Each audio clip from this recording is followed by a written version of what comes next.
Hey, what is good, what is good, what is good, beautiful people? Of course, you know who I is, the good doc, Dr. Mike, back again once again with another classic video for you guys today.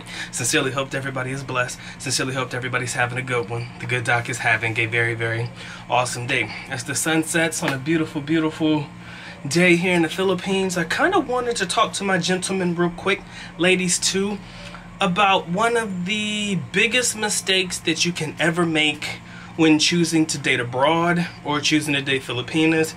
All rules apply when it comes to this particular topic that we're going to cover today, okay? One of the biggest mistakes that you can ever make when it comes to dating abroad or, you know, choosing to date in a foreign country, Philippines, Brazil, whatever it may be. I noticed a lot of things about myself when I first came to the Philippines. One of the things that I noticed about myself is that when I first got here, I naturally gravitated towards women who remind me of home. You understand? Women who reminded me of home. I think that when it comes to guys who go MGTOW or things of that nature, divorced men, whatever you want to call it, even if you've had a knockdown, drag-out divorce or anything like that, when you got married, there had to have been something about that woman that you liked, right? In the beginning. So I can honestly say that even men that have been divorced have a tendency to naturally gravitate towards things that remind them of home, or naturally gravitate towards things that remind them of something about the previous relationship that they liked, which in my personal opinion will constitute as the biggest mistake you could ever make when choosing to date and find a mate abroad. I kind of wanted to make that rhyme a little bit.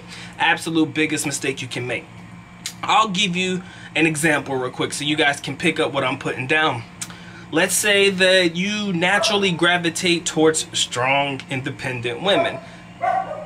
And that's just a hypothetical, okay? This doesn't apply to all men, but let's say that you're naturally attracted to women who are strong, right? Let's say, for example, because you lack confidence in certain areas, you like to get with women that are very confident. So you're okay being the beta, per se. So you'll date these women, and ultimately, if that's the type of women that you're used to being with and the relationship has been fucked up from beginning to end, or every woman who is like that in the relationship always ends bad, naturally for you to continuously gravitate towards women like that may not be in your best interest, or it may not be your best choice. You understand? So naturally gravitating towards things that remind you of home, naturally gravitating towards women that remind you of women that you like from home, per se, is absolutely the biggest mistake that you can make when choosing to find a mate when dating abroad. I am telling you this because, again, like I said before, I haven't fallen victim to this, but I caught myself doing it too. When I first got to the Philippines, I went towards the women that reminded me of home. You know what I'm saying? Because you're naturally gonna gravitate towards things that are comfortable. I don't know if it's subconscious or what. Even if you don't want to date a woman like that, you are gonna try to find a woman that reminds you of something that is comfortable, something that you can relate to, something that you can gravitate to. The reason you chose to move abroad, the reason you chose to take this vacation is to take yourself outside of your comfort zone. So for you to naturally gravitate towards things that remind you of home because it's comfortable, in my personal opinion, defeats the purpose. Correct me if I'm wrong.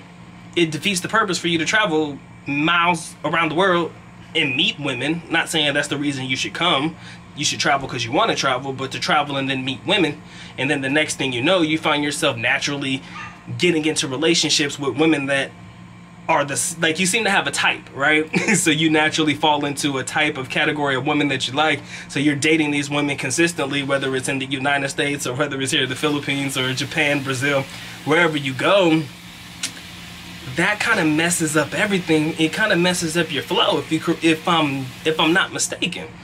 I'm no different. That's how it was for me, and I had to completely block that. Now, I'm not saying that you have to date the complete opposite of what you're used to dating, because Then again, everybody has a type or something that, you know, they like. I'm not telling you to go against what you like. I'm just saying you might need to make certain adjustments to be able to make right dating choices in the near future, if that makes sense. I want you to be able to make better dating choices in the future. All right? I hope that you guys were able to pick up what I was putting down. This has been the Good Doc, Dr. Mike TV. Biggest dating mistake you can make: dating women that remind you of home. Again, you could have had a knockdown, drag-out divorce. You can swear off women forever or whatever, but naturally you have subconscious triggers, and women who trigger something in the back of your mind, you're still naturally going to gravitate to them. I don't care how hard you want to be, guys. Don't care how, oh, I'm a player for life, man. I'm gonna be this dude forever, man. And you know, gang in the building, whatever. You know, I got game, piece of change, whatever. You want to be that type of guy, that's cool. I understand that. But naturally, I don't care who you are, where you are in the world, you can still, for lack of a better term, fall in love, or still fall for women that remind you of home, or remind you of something that you like.